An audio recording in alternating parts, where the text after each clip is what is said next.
Nostalgia. Remember the old TV show, The Odd Couple? Felix was the tidy neatnik and Oscar was the disheveled sports writer. Well, it made for quite the living situation for these roommates. Now there is a service that matches healthy, active older adults with younger people who can't afford their own apartment yet. The service is called Odd Couples Housing. Imagine that. Charlie Eaton is the Chief Product Officer of Odd Couples Housing, here to talk about it. Good morning to you. Good morning. Thanks for having me on. Of course. It almost kind of sounds like online dating, but with roommates. Is that how you would describe it? Yeah, we are definitely primarily a matching service, matching older active adults with young responsible adults looking for housing to share rooms.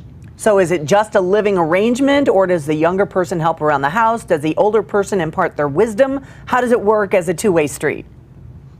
It primarily works through the shared housing. We are obviously looking for older adults that have a spare room available in their home, and they're able to go online and fill out their profile, talk about the roommate that they're looking for. But then also younger adults are able to create profiles, look for homeowners that they want to live with, and then they come to an agreement together on the terms of both how much the seeker will pay to live in the home, but also very oftentimes you find out that there's an exchange in reducing the rate by doing chores around the house, like taking people to the doctor, getting groceries, walking the dog, and things like that. Wow, this sounds like it's a win-win.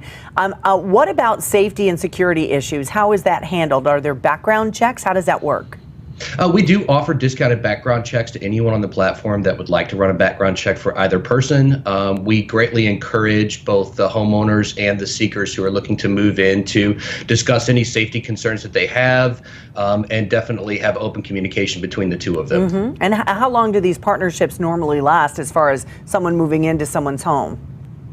They can vary. We've seen some people stay for 6 months, some people stay for 12 months. It just depends on the conditions that the seeker is looking to need housing, and how long they will need to be staying there, and how long a homeowner would like for someone to be in the home. So who do you find as far as the younger folks are concerned? Are they mostly college students, mostly people who just kind of have moved out of mom and dad's home or starting a new job? Who is taking advantage of this?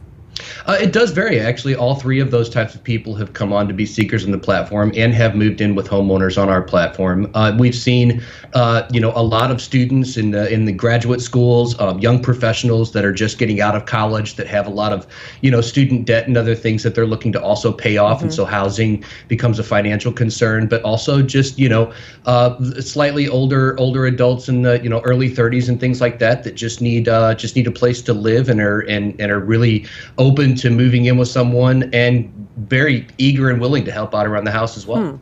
Okay, what about the pandemic? How are you handling things with the COVID situation? Well, obviously, we saw a lot of homeowners, have concerns about having new people move into their homes. But we have had couples move in together that have been very open in communication with each other. They've both been, actively tested and are very open about, their movings and who they're around and things like that. And so it's just increased the level of caution for the couples of ours that are living together or the ones that have moved in together. And can you briefly share a success story or a match that kind of stands out in your mind? One of them that really stands out to me was over the summer. We've had a gentleman who actually lives in Iowa come to St. Louis to go to Logan University to become a chiropractor, and so he's staying with a couple in St. Charles, and they actually are allowing him to have his family come out on weekends during the month. And the older couple has just said that they absolutely love having the children in the home at times and having all of that energy in there as well. So it's been a really interesting success story there to just allow people to come to St. Louis to go to a trade school, get a certificate and be able to get a degree that allows them to move forward in their career and allow them to have a place to stay while they do that. Wow, what a neat concept. And I'm sure a lot of our viewers are like, I'm going to look that up and see. So thank you for joining us, Charlie. We appreciate your time this morning. And we'll make sure that we share all of the information with our viewers on our website via a link, as well as on our Fox 2 mobile app. So thanks for joining us.